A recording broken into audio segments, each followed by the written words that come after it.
Okay, here we go. You are listening to Wake Up Tri-State Area. That would be DC, Virginia, and Maryland. That's Right, Doug? it's only 2 states, but we call it tri-state. Isn't that interesting? But whatever. Oh, right. I always forget DC's not a state. Wake Up podcast you're listening to where Doug and Sean podcast where we explore mindfulness in everyday life. And every person on the street too, if mindfulness. So sometimes we will do interviews. But anyway, so we're going to shoot from the hip, which we often do. And what do you got going on at the moment, Doug? I just finished today I had a breathwork session followed by a therapy session, and I'm exhausted. I want to tuck my head between my tails and curl up in a ball and go to sleep. But it's all good. Okay. Well, you're not allowed because we're on a podcast. I'm awake. You guys stay awake. Wake up. Yeah. Yes. So, oh boy, what should we talk about today? You said you had lots of stuff. I have lots of stuff. And you told me that you didn't want to pre-talk about anything and that we could jump right in. I think we can jump right in. I've been really diving into Ram Dass lately, the past couple of months, and Alan Watts too, but Ram Dass mostly, and notions about the chakras and energy flow. And I have a bunch of notes that I took quotes, not verbatim, but they're pretty close, from these particular podcasts I've been listening to lately that I'd like to just dive into. And yeah. I'd like to hear about it. I'm really, I think the chakra information is pretty valid and has it's ancient stuff that's been around a long time. The knowledge of the chakras and how we connect to them and can connect to them. So I'm curious to hear what you've got on that. Well, so this is brand new stuff for me. I've pretty much avoided the chakra as too woo-woo-y in terms of my explorations so far. We were talking about maybe visiting, I don't even want to throw this out there, the Lingus in an ashram in Tennessee, because it has to do with energy. And so because I read this book, and of course I didn't bring the book that my girlfriend gave me for my birthday. Do you remember the title of the book? It's a famous guru from India wrote this thing. And at the end of the book, he talks about this, putting power into this lingus, which is an object, and I actually didn't really want to get into all this, but that's what then led me to the chakra stuff, because... well, it's interesting. You talk about energy. Can I talk about the breathwork thing for just a minute or two? Yeah. So, because... so what happens apparently is I get led through the breathing thing, and as I do this breathing, circular breathing. Anyway, my body starts to build up energy, vibrates, and my feet start to feel something in my arm. I feel energy in my body, and the suggestion is to then shift my foot to go with the flow of the energy, and that's vibrating in my body, and to see what that wants to bring up and express, and it's non-words. It's like it's about energy, and there's stuff that comes out of me, and sounds and angst and tears, and it feels great afterwards, and you don't see it come. I mean, I've only done it 4 times, and you don't see it coming. You don't know. I don't know what's going to happen, and it's a way of connecting to the information in the body, non-verbally, and experientially, energetically, and it's intriguing and informative, and I enjoy it. I find Yeah, it and I very. haven't. I've just touched on that with you earlier. I'm going to mention it here because you know I like to talk about sex, especially if it's mine, and I'm okay, and it's okay to talk about it. I think this will be okay. It involves my girlfriend a little bit, um, which is yeah. What brings to mind is this idea of uh, energy that I've been utilizing with a chakra thing, and recently just had the most profound kind of orgasms that I've ever had. Not that I haven't already been having this kind of thing. I have. So it's a building and building over a few years, for over years now actually.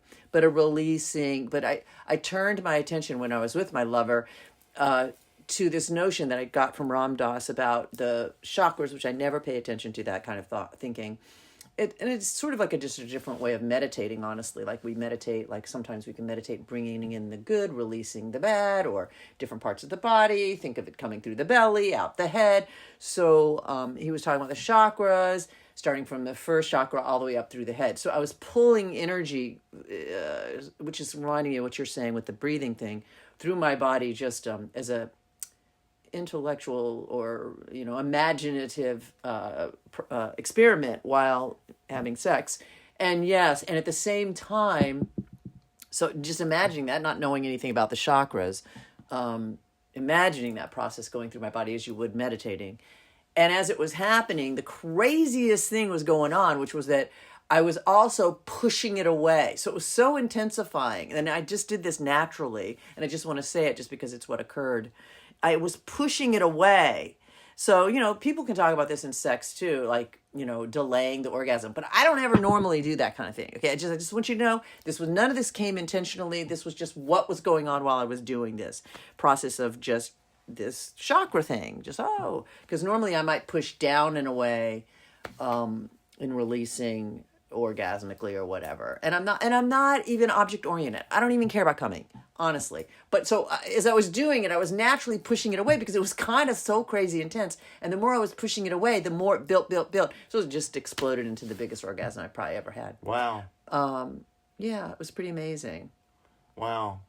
Don't. It sounds like it might be related to what they call tantric sex, or which I imagine is around playing with Yeah.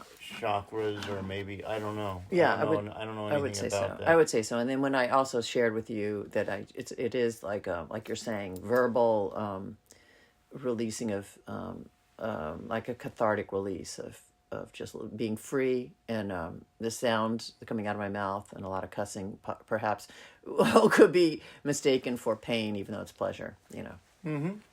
So anyway, Cool. so that happened, yeah, and that happened because I'm just diving into this stuff. Yeah, cool. Very cool. Very cool. But not to say that I believe in it. I guess what I want to say is, for me, I've never gotten into the chakra stuff, but I also do believe, and I think I'm different than most humans this way, I do believe that we are just energy, and that we are like electricity. Like we are tapped into, we are just electricity is one way of, I think of it. Okay. We're energy. And yeah. when I've gone through the worst times in my life and people are like, oh, you just have so much anxiety and it's going to kill you and blah, blah, anxiety's bad. Or isn't it exhausting? Like people often talk about energy and exhaustion. And I don't experience it that way, luckily. For me, knock on wood. For me, energy is kind of infinite, if there is infinity. And I don't think of anxiety and energy as negative. So if I'm going through a hardship, I don't label that as, oh, it's killing me, shortening my life in any way, no matter what it is. It's just energy.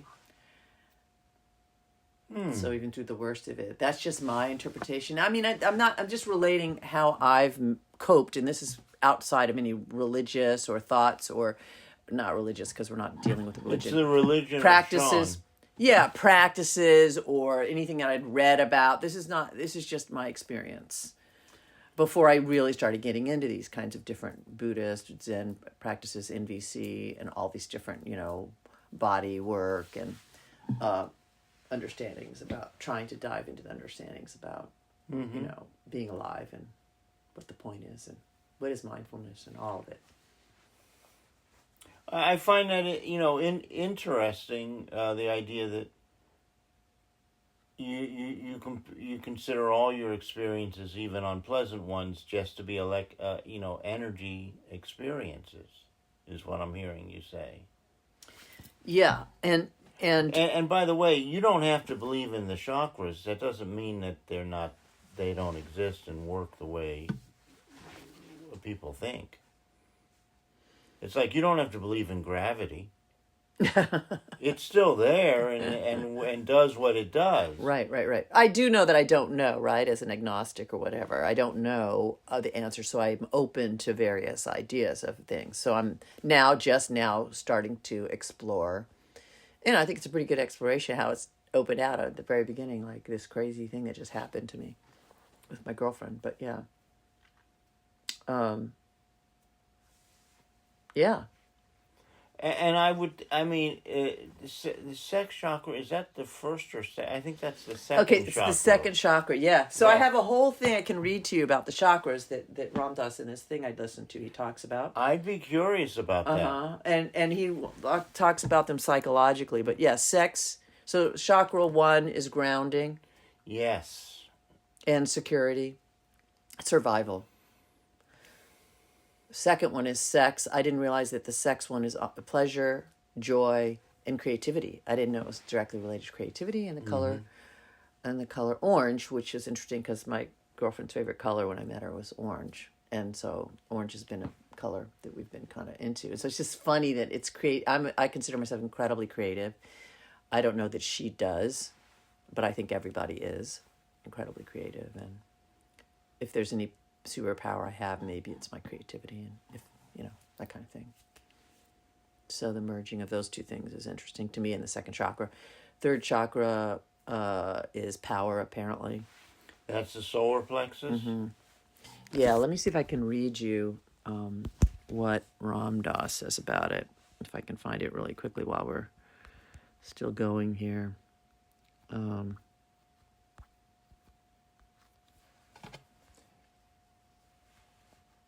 Yeah, you want to say something while I'm looking? Yeah, I was thinking dead air is the enemy of a podcast or a radio show, right? Okay, Having said so here that- we go. I mean, I'm just going to read you some of these notes from Yeah, the top. please. So he says the Bhagavad Gita, which is one of his books. I think you and I talked about the Bhagavad Gita at some point. We read it, didn't we? No, Maybe not. I haven't read it, and I have some. It should go on my list now that you mention Okay. it. Well, he says from the Bhagavad Gita, do what you do, but do not be identified as the actor. Be not attached to the fruits of your actions. Mm-hmm. So those are concepts. Mm-hmm. He goes on to say, the way that we know is not limited to our thinking. It is not limited to our senses. It's not limited to our neurophysiological brain processes. It is much more exquisite than that, and science has pounced on this idea that it's laterality. And so this is kind of maybe a confusing quote. We'll move on from this. Let me just read you the chakra stuff, because this doesn't really make sense out of context. So the first chakra is foundational, survival, security. Second chakra is Freud looked at as the pleasure, which is the sexual pleasure, creativity, joy, and mixed with guilt. This is where Freud looked at it, and he stayed stuck there. And then the third chakra is based in power, and was Adler was concerned with. And then Jung got into the fourth chakra, which is collective unconsciousness and brotherhood, humanity, in the heart chakra. So he's saying that the first three chakras all have objects in it of power, security, desire, which gives rise to intellectual being, and it gives intellectual being more power. So the first three chakras keep us in this identity, can keep us stuck in the identity of ego and self as separate people, separate Okay. selves. Okay, this is just what he's throwing out there. And then in the fourth chakra, just with what Jung was into, the heart, is Okay. where we get into the beginning of compassion lies, and the realization that others are us. And then the fifth chakra is in the throat, turning into an inwards, into the one and inwards. Sixth chakra is higher wisdom. Seventh chakra is merging back into the one outside of the top of your head. Sixth chakra is third eye. Yeah. And seventh chakra is the top of the head. Yeah, yeah. So those were the quick overview of the chakras through Ram Dass's, one of his lectures. Mm-hmm. Excuse me. Yeah, I remembered being at a retreat and somebody offered some form of chakra meditation that she played on a I don't know, it was a tape recorder or she's played on somehow, and it was a guided meditation up through the chakras. I think we made different sounds at each chakra, and I'm not sure, and then up to the seventh chakra. And then I think we may have gone back from the seventh on down back to the first in this guided meditation. I think it could be I think it's worth exploring. I think it has value. I think it could have value. I mean, this is ancient technology that's been around. It's time tested, in my opinion. Okay. So. Yeah, it aligns with my idea of energy as sort of beingness. Yes. Excuse my coughing. I have a cough drop, and I'm hoping this is going to help. I know it's not good for the radio. Maybe I'll pause for a No second. cough button, huh? Wow, so that was a coughing fit, but thankfully Doug got me some seltzer water, and I've got a thing here, so we're back on board. And what were we talking about, Doug? I don't know. Well, I do want to say, I don't often think I don't usually think it's a coincidence when I have coughing fits, especially when talking about meditative things. The very first few times I meditated, I had major coughing fits and had to leave the room, and I didn't think it was coincidental that it was touching on something that was very agitating in my throat chakra, which, has to do with, as a woman, speaking up and speaking what's important. Doesn't it have to do with the same thing for a man? But I'm just speaking for myself yes, it does. I'm imagining. Well, I don't know. I'm just saying, I mean, I've had throat chakra issues all my life. Yeah. I've had choking chakra issues where I'm afraid of choking and it showed up today in the breathwork session. Really? Yeah. Choking while meditating, focusing on breathing makes me want to feel like I'm suffocating. I've had devastating anxiety in my life where I thought I was dying for a year, suffocating. Like, I think maybe if I believed in previous lives, I would say, hey, maybe I even drown. I'm afraid of drowning. My mother died from throat cancer. Well, there you go. My sister has throat cancer. She's hopefully cured of it now. But anyway, so these things might not be completely coincidental. Maybe not. Something to notice. Something to notice. What's going on in our bodies. Mm-hmm. Don't push it away. Accept it. Allow it. Allow it. That's my practice, right? That came up, yeah, allow it. Okay. So there's that. Let's see. I could also say about energy, and then if any other thoughts pop to mind for you while I speak. So I don't know. We've talked about this in other podcasts which we haven't posted, but so I came to all this work. I'm just going to give a quick background. Because I had to leave a relationship of 14 years that I thought was the love of my life, right? I thought was the thing. And that severing pushed me into this journey, whereas then I found NVC and then later the meditation work. And in that time, I was 10 years without any relationship. I was raising my daughter, and I, for the life of me, could not seem to get back on the intimacy horse with any kind of a relationship. Because I have... It's interesting, and I can tell you where the question comes from. You had a deep connection with your daughter during this time. Oh yeah. So you had a need for emotional connectedness was getting met, and you didn't get. This is a question. I'm thinking you didn't get back on the emotional relationship bandwagon with other partners until after your daughter went away to college. Is that correct? Or Well, that closer? is correctly how it ended up panning out. But in the whole meantime, I still wanted that. And now I'm like determined to never live without it, at least not for long, long periods of time like that. Like, I mean, if I have to go a year or something, maybe, but So I'd while be, is it I, possible? Is it possible that while you were relating and connecting with your daughter, she was meeting emotional needs for connection, and then when she goes away, that you all of a sudden what you had fantasized about happened, that you started relating with other people, other partners.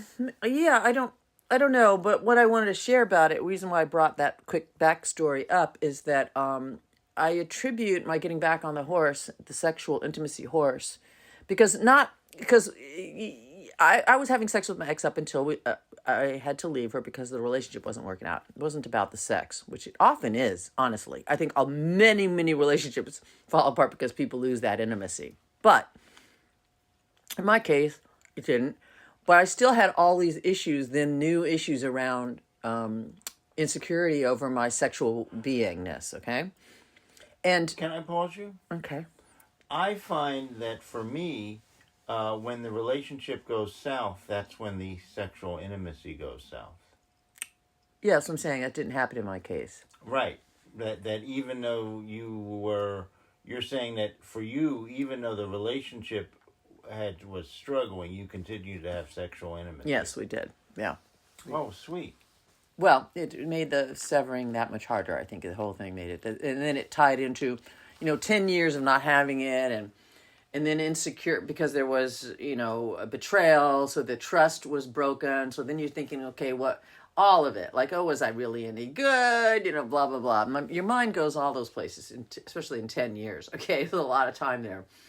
So I attribute my getting back in the game, in sexual intimacy game, to doing this MDMA trip. Okay, I've been trying the whole time to do some kind of mushrooms or MDMA because this has been now introduced into the culture as a way to help people with addictions, PTSD, and I've truly felt all along that I was sort of experiencing a PTSD, experience with this relationship, and thought, okay, maybe these. And I had never gotten into any of that when I was growing up in the 70s, where everyone was doing it. Okay, this harkens back to the Ram Dass thing. Everyone tripping on acid and all that stuff. So I paid the big bucks to be in a basement with a scary man, a man whom I didn't know, and his son. I thought he was married, but turned out he's in the middle of nowhere, not married, he's divorced. And I'm walking into this house where I'm going to take this drug and lay there for 8 hours, basically incapacitated on a bed, meditating. And during that time, it was MDMA. And after I did that is when I finally found somebody and had a relationship that spring, that same year, and just a couple months after having done the MDMA. I didn't have an aha moment or anything, but I will say, as I was laying there experiencing, it was like an 8-hour long meditation, experiencing these crazy physical things that were going on in my body, really just meditating on it, like just experiencing and letting it go, because a lot of it was scary. It started with heart palpitations that were really, really scary. When that started, I turned to the dude who was my guide or whatever, and I said, hey, I don't know, maybe I should go to a hospital. This is really intense. And he's like, I think you're going to be okay. You're going to be okay. This is what happens. I was like, look, I've had palpitations in my life many times. Nothing like this. My heart was like coming out of my throat. Very scary. But I sat through it. I trusted him, and I laid there. Those went on for over an hour. Into the Over second an hour. hour. And then they came back later. So they were like, it was cyclical in terms of the whole 8 hours. But into the second hour, he had said, you may feel like Mother Earth is hugging you, because MDMA is ecstasy. It's supposed to be like this lovey-dovey kind of feeling drug. And I did intensely feel my back against the bed. I did not want to move my body. Interestingly enough, my arms got cold at one point and they were outside of the blankets. And it was almost like a downer, taking a pill, because I didn't even want to move. My mind didn't even want to move my arms under the blanket. But anyway, during that meditation, I experienced waves of energy rolling from my feet up through my head. And the only way I can describe it is like, in physics they say that light, everything, but light in particular, is a wave and a point at the same time. But also this is scientifically, kind of what they say about everything, atoms, everything. Everything is a wave form and just a point. So it's like I was experiencing everything in my body as a waveform, my existence as a waveform, rolling up. So it's just interesting. I'm hearkening back to it now because of what happened, this past week with my babe. Oh, with the chakras, yeah. Okay. Because it was from the feet up. And then at the end of that, oh yes, and then I forgot. So this was one of the most important things that happened during that thing. You were supposed to it's supposed to be an aesthetic drug where you experience, at one point you'll start to have memories, but you can experience them in a way, I guess, that helps relieve PTSD for people who are been in wars, so that they can just sort of observe the thing. I'm not really sure. But that happened. I had a couple memories pop in from childhood when I fell off a dresser and hit my head, like things that significantly probably changed my psychosis. Okay. But not many, just like a thought of that or a thought of being 3 years old or whatever. And, but the very end, when I was coming down from this drug, 8 hours in, I was struck by a aesthetic view of like a teardrop falling, but instead of seeing it falling vertically, it was like I was hovering over it and it's falling horizontally in my vision. So it's moving horizontally because I'm laying down. So it's moving horizontally, and how a drop of water will hit a pond and then it ripples out. So in my mind, I'm seeing this drop. It hits, but it hits a clitoris. So what I'm looking at is a henna, an Indian. Is that from India? Henna stuff. So this henna vagina. It was the most beautiful image, beautiful aesthetic. And this drop hits the clit, and then it rippled out. I forgot about that because I was going to put it as a bedpost. This happened when I did the MDMA, and this happened when and then that's when I got back on the horse. Okay. Several months. And you relate... This is years ago now. This you relate is 2000. to having sexual relationships to this experience of taking the MDMA, the ecstasy. Well, only because then that's when it finally happened. Well, it happened months later. Mm-hmm. So it may not have been related. May not have. But because I did this crazy thing and okay, it happened later, I just attribute it to something shifting in me to let me just finally touch and be touched by another human and not have it have to be maybe super deep. Finally allowed you to be touched and touch another human. Although I fell in love with this woman. I didn't touch her. Like I was pretty involved with her and falling in love with her. And she was attracted to me and willing to go there with me. She was straight, but willing to go there with me. And so, yeah, that's how I got back in the game. Okay. I have nothing to say on that. Okay. So I just wanted to share it because I don't know. I thought it was interesting. Okay. So let's see. Continuing on.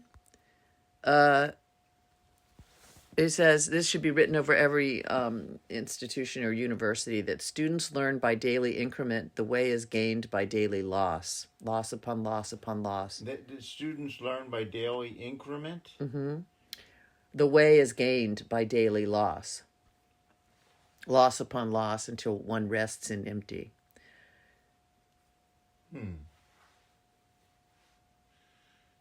Is that a poem that you just read? No, that was another Ram Dass quote thing. Oh, okay.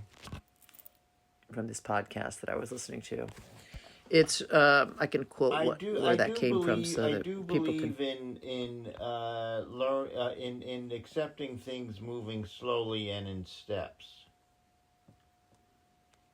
Uh, and that solving things and figuring things out takes many steps, Yeah. one incrementally, one step at a time. Okay.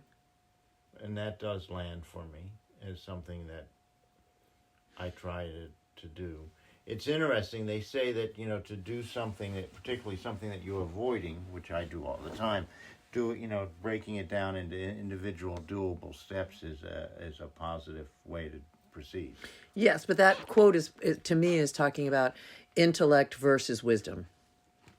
So, a student learns the intellectual knowledge incrementally, but the way is learned through loss upon loss until you settle into what it is. I mean, I relate to that because that's where I came to it, through loss. Like through You came to the way. well, I came to What meditation is and the way? mindfulness. To me, I've come to this, awakening of mindfulness and heart and compassion, right? The fourth chakra we were talking about. Not just the power chakras, which are the first three, but the fourth and up. So there's another. So in this podcast, let me give you the quick of where it comes from in case people want to listen to it. It's called Ram Dass. It's called Ram Dass Here and Now. Its podcast is number 259 or 260 about altered states. I think, I don't know. It's two lectures he gave in 1980 to a room full of scientists, actually. So I kind of love this. So because he brings that part of it into the spiritual thing, and so I have some other quotes from these same podcasts about that. But yeah, so this notion that through loss we experience You find the way. to compassion. And the way is through compassion. I think there's some truth in that. I am that. He talks about love being the closest thing to a spiritual superpower. Yeah. So the practice is to not attach to, do not identify, right? Not identify as our thoughts and our emotions, and so this is the practice of, well, okay, the street practice of mindfulness. To me, let's talk about what mindfulness is again. The street practice of mindfulness is to not identify, is to observe one's thoughts and observe them as thoughts, not truths.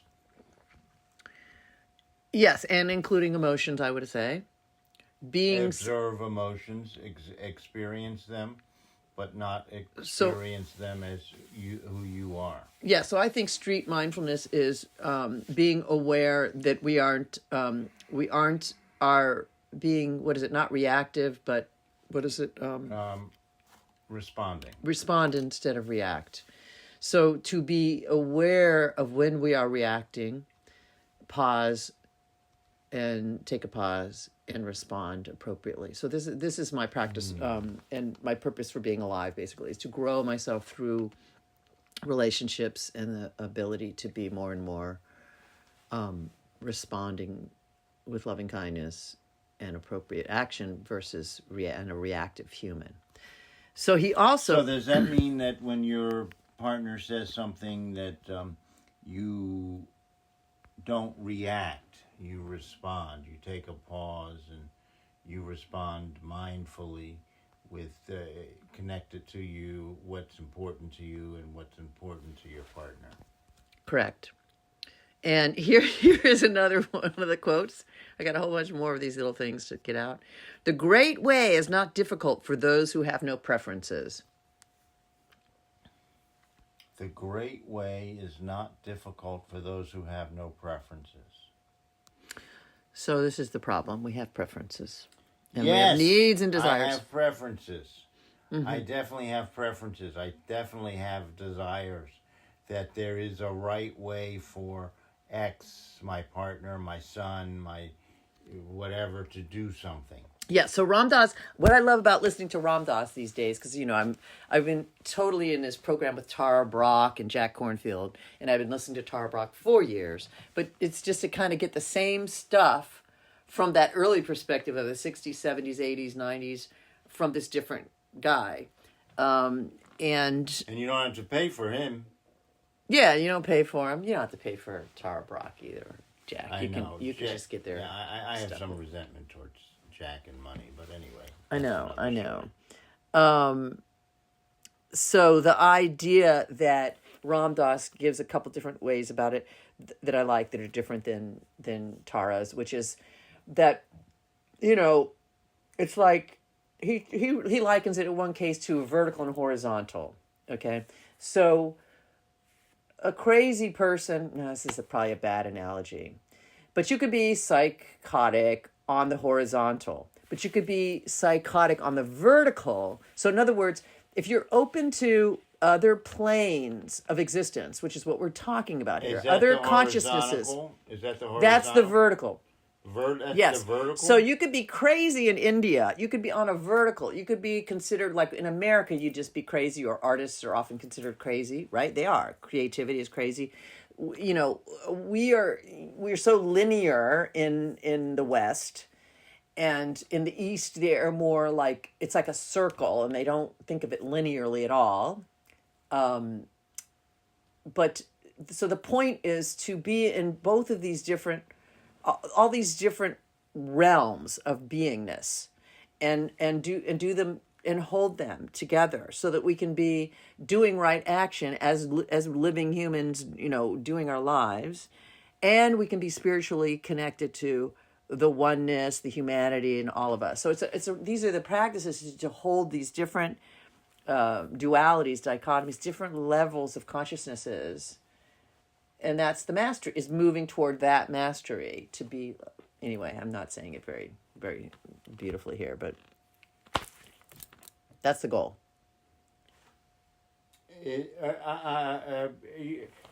Are you back to horizontal and vertical? Okay. I know, just throwing ideas. Vertical is.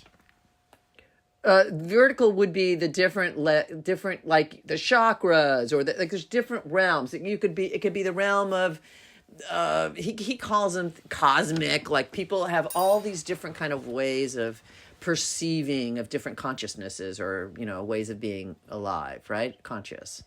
Yeah. And he puts that on a vertical plane. So there's different ones, and but horizontally, yeah, you could be a crazy person wandering around, and you could just be crazy, and that's it. Or you could be on this vertical thing, and you could be being crazy. There's famous people throughout history, like this woman who ran around naked. I don't know. All these different. Doesn't sound crazy to me. Right. She took all her clothes off. You got any pictures? They'd put her today into an institution. Anybody do crazy stuff like that, you wouldn't be able to be, but in India, they recognize the difference, or in different cultures, they recognize the difference.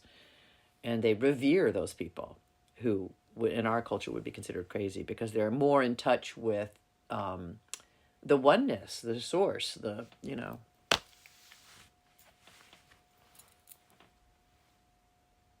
Anyway, so I can give you some more quotes to think about. I know I'm throwing a lot out today. In Love and Hate, when love and hate are absent, everything becomes clear and undisguised. When love and hate are absent, everything becomes clear and undisguised. To make the slightest distinction, and heaven and earth are made infinitely apart. So judgment, distinction creates separation. Well, yes, yeah, that I'm up for judgment creating separation, and judgment and distinction create separation, but I would think that love is connecting. I would think love and open heartedness. You said that the heart chakra is the first chakra that leads to the oneness. But you see how I don't experience that. So this is another higher level, probably up on that vertical, not the horizontal, on You the don't vertical. experience what? I don't walk around experiencing, and I've never really had a tremendous or some kind of aha moment of oneness. Have you? I've glimpsed it. How have you glimpsed it? I've glimpsed it when I've had deep, regular meditation practices, sitting on the cushion. What is that? What did that look like? Did you describe what that was?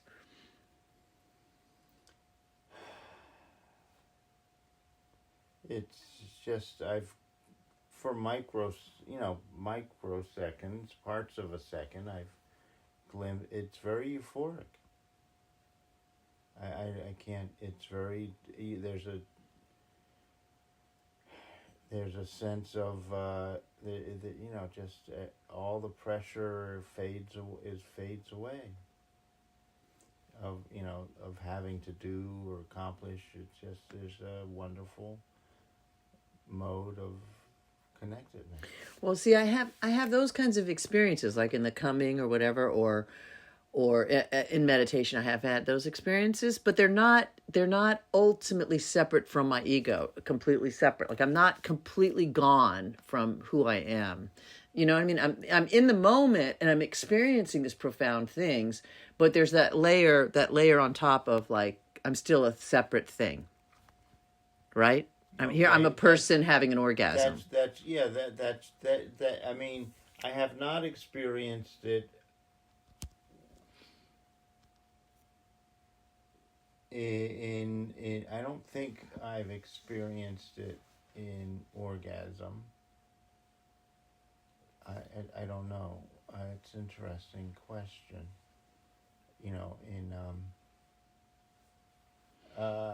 So here's more expounding on it. Okay. The greatest wisdom is something that we can be and not know. Love is not form. All forms are only relatively real. The ultimate reality you can only be. You cannot remain in dualism to know.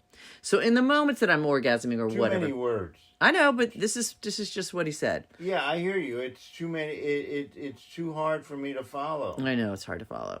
It's too intellectual. I mean, I might be able to break it down and connect to it, but it's. As long as you try to know, you stay separate. You stay one thought away from where the action is. Right, exactly. So for me to understand that statement, and to know that statement, I have to work real hard, and it's very separate.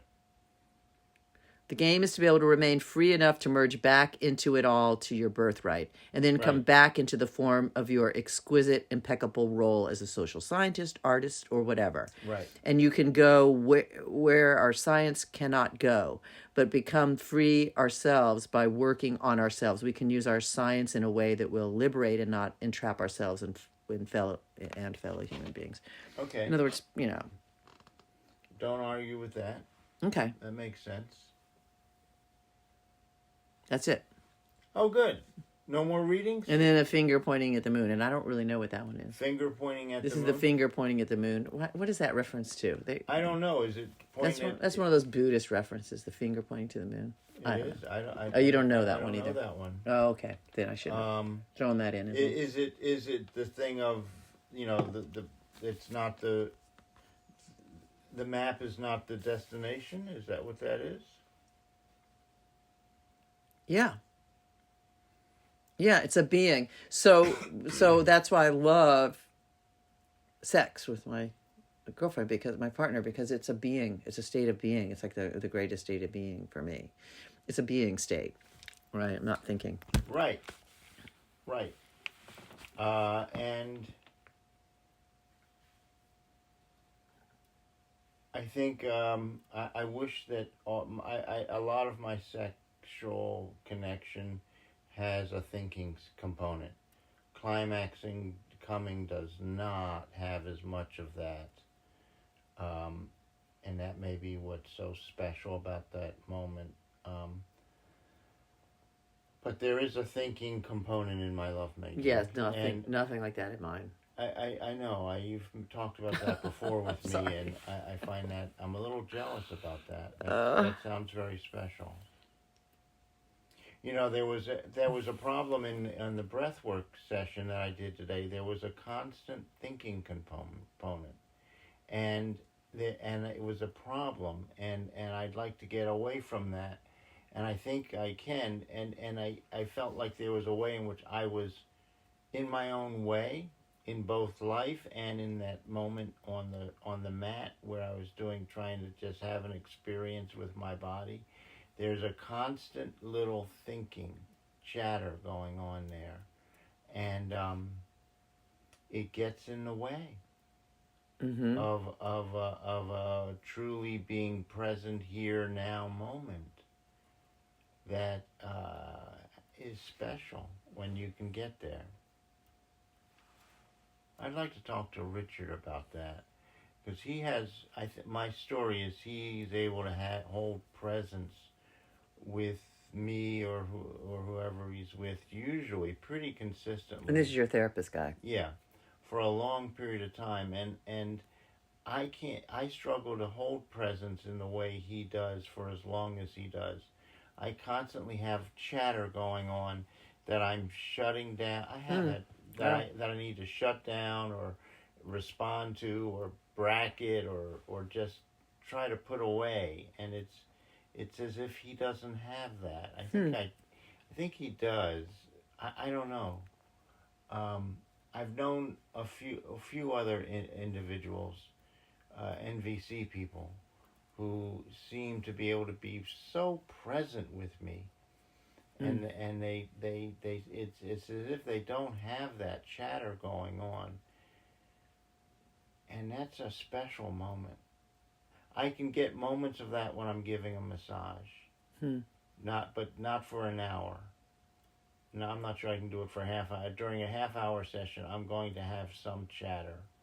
But I can have moments where the chatter melts away and I'm just there with my hands or whatever other tools I'm using and the person.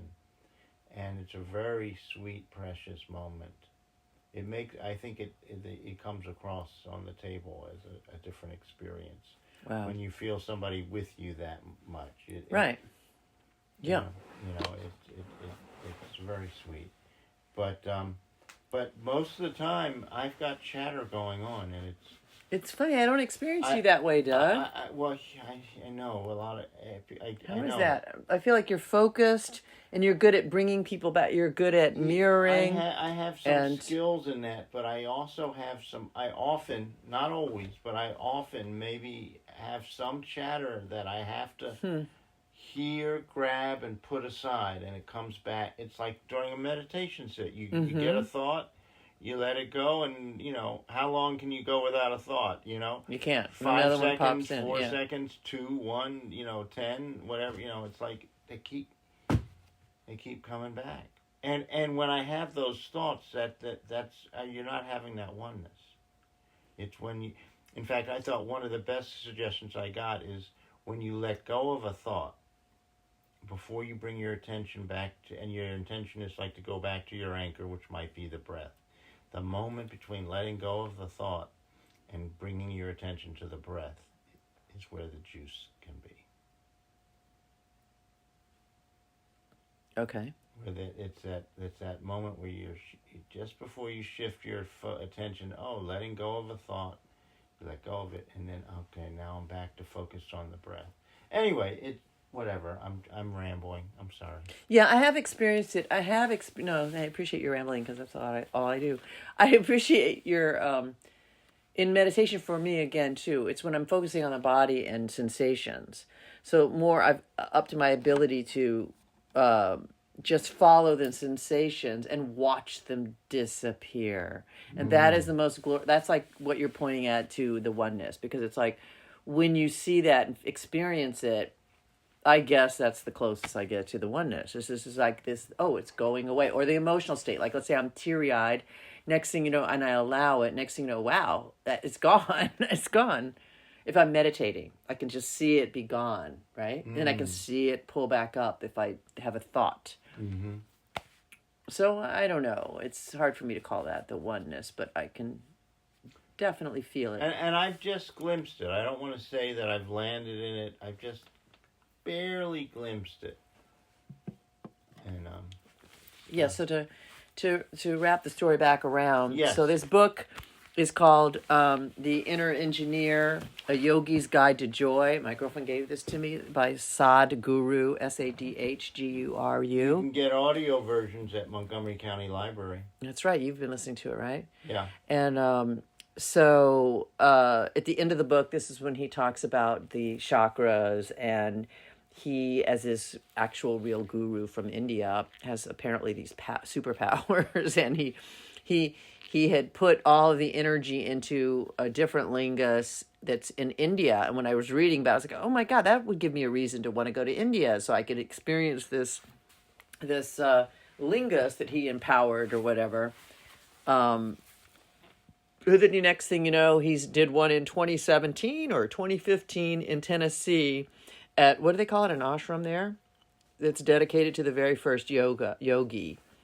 And it has a 15-foot statue of the yogi's head. Because anyway, Sadhguru is a yogi, real yoga guru. So that's why I won a road trip to see the lingus. And it has to do with energy, and supposedly just being in its presence will bring, some kind of opening to people. And it's free. It's open 365 days a year or something, supposedly, from 8 in the morning till 8. Road trip. So yeah, that's on the agenda, and then we'll have to have obviously a podcast about it. But, Yeah, do a podcast on the road trip while we're driving. Okay. We'll do half on the way That's what down, my daughter half on does. the way back. That's what my daughter does, Doug. She does. Your daughter does podcasts?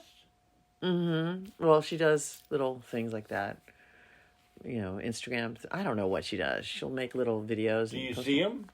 Sometimes I've seen them. Are you on Instagram?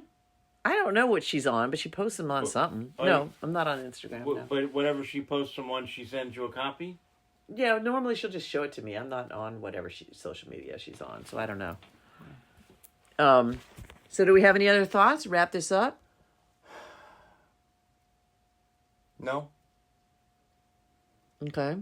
I don't. I'm sorry. I feel like this has not been very exciting or interesting.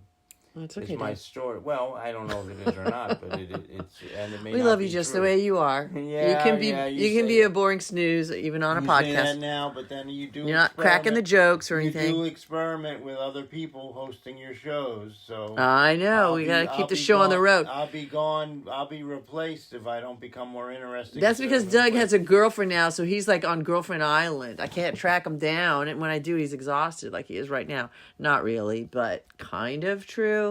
I'm not on Girlfriend Island, am I? Kind of. But I'm still around all the time. You're still around, yes. Well, your girlfriend lives closer than mine.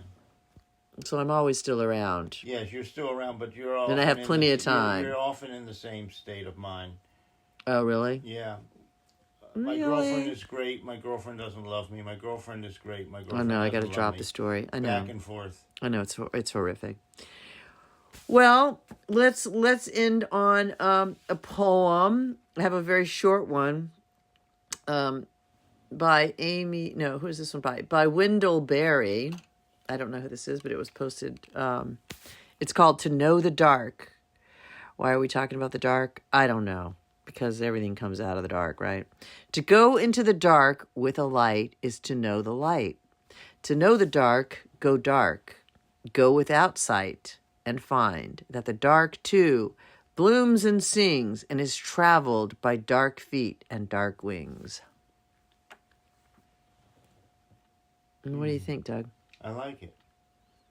Yeah, the idea is that to help us embrace all the things.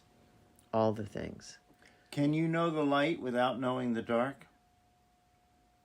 I don't think so. We're in a dualistic world. We live in a dualistic world. Oh, that's the other part I didn't talk to you about Ram Dass. He likened it to the clock. Like at 12 o'clock, life started, and then at 6 o'clock, consciousness became mindfulness, and blah blah blah blah. And yeah, no, it's dualistic world, and to be mindful and awake is to sort of transcend the dualism. Actually, So Is Would it be okay to dualism hold like it? black and white thinking? Is it too simplistic? Sure. But on Light the and oth- dark, but good and evil. right. So can you have joy without having pain? I don't think you can. No. I think it's all there. That's why, The way when I'm screaming, the way it sounds like agony, but it's actually cathartic and joyful, and it's ecstasy. It's both. It's a dualistic you're thing. back to coming, huh? Oh, yeah, why not? At the end of the show when we're going. Yes, thank you, Doug. That was good. That was good. Uh-huh. I'll leave it at that. Okay, so we want to, and then we just want to say, what is it we say? The loving kindness practices? Oh, may you be free from suffering. Uh-huh. May you be Safe free from from suffering. harm. Safe from harm. Happy, healthy, strong. Happy, healthy, and strong. May you take care of yourself with gentle, loving ease. May everyone take care of themselves with gentle, loving ease. But we also want to say, may we ourselves be these things. Loving, unconditionally loved by ourselves, regardless of what is in our lives. Maybe we be whole and live with ease and health and well-being and all that good stuff. And may whatever we do here ripple out into the world and have a positive effect on others that we come in contact with. Something to that effect. All right, people. That's it for our ramblings on this one, on Ram Dass. Till we meet again. Say goodbye, Doug. Goodbye, Doug. Goodbye, everybody. We love you. Yes, we do. Bye. At least I do.